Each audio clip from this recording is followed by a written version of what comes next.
Hello learners. तो आज का हमारा जो टॉपिक है वो है पुर्तगीज़ यानी कि वास्को डिगामा। जो वास्को डिगामा था वो इंडिया में इन्वेड कैसे हुआ, और ऐसा बोला जाता है कि वास्को डिगामा ने इंडियन जो सी रूट है उसकी डिस्कवरी की थी। तो ये पुर्तगीज़ का जो अराइवल था वो वास्को डिगामा से हुआ था। तो वास्को डिगामा 1498 में अपना एक 3 शिप्स लेके आए थे, 3 पानी के जहाज़, जिसमें अब्दुल नाम के एक पायलट ने उन शिप्स को चलाया था। और गुजरात के एक पोर्ट पे ये लोग अराइवल हुआ था इनके 3 शिप्स का। और जिस टाइम ये यहाँ आए थे कालीकट बंदरगाह पे, वहाँ पर जैमोरिन नाम के एक राजा थे जिनका पूरा कंट्रोल था, और उन्होंने उनको होस्ट किया और यहाँ पे उनका काफ़ी ज़्यादा वेलकम हुआ। और उस टाइम पे एक और बैक में हिस्ट्री चल रही है कि यहाँ पे अरब ट्रेडर्स आते थे, यानी कि अरब कंट्रीज़ के लोग ट्रेड करने इंडिया में आते थे। तो उनसे थोड़ा सा परेशान हो चुके थे इंडियन रूलर, तो उन्होंने पुर्तगीज़ यानी कि यूरोप के लोगों को देखा, तो उन्हें लगा कि शायद हमें इनसे ज़्यादा बेनिफिट होगा, इसीलिए उन्होंने उनका बहुत अच्छा वेलकम किया।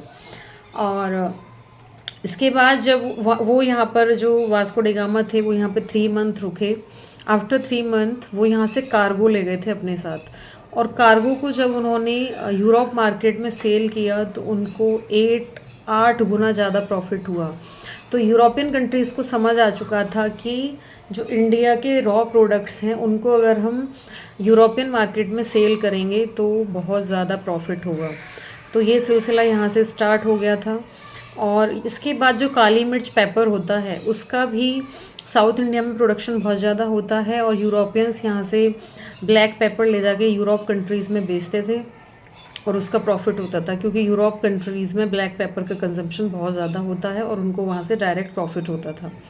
एंड उसके बाद फिर वास्को डिगामा दोबारा से आए थे 1501 में वापस से। और उस टाइम पे जो अरब कंट्रीज़ हैं और जो जैमोरिन राजा थे उनके बीच में आपस में तनाव चल रहा था। वास्को डिगामा से अलायंस बना के उन्होंने अरब कंट्रीज़ के सारे ट्रेडर्स को पूरी तरह से एक्सक्लूड कर दिया था। एक्सक्लूड करने के बाद उन्होंने जो पूरा कंट्रोल था वो अपने हाथ में ले लिया था, और यहाँ से बेसिकली जो यूरोप कंट्रीज़ हैं उनका इंडिया में ट्रेड से रूलिंग करने का सफ़र स्टार्ट हुआ। और फाइनली जैमोरिन की हेल्प से उन लोगों ने कालीकट, कैन्नौर और कोचीन इनको इम्पॉर्टेंट ट्रेड सेंटर बना लिया था। और बाद की हिस्ट्री ये है कि और जो ट्रेडर्स थे वो आते गए, गोवा और ये सब इनका कैपिटल बनता गया, और finally east India company India में डेवलप हुई। तो ये बाद की चीज़ें हम बाद में पढ़ेंगे। I hope you will like this video.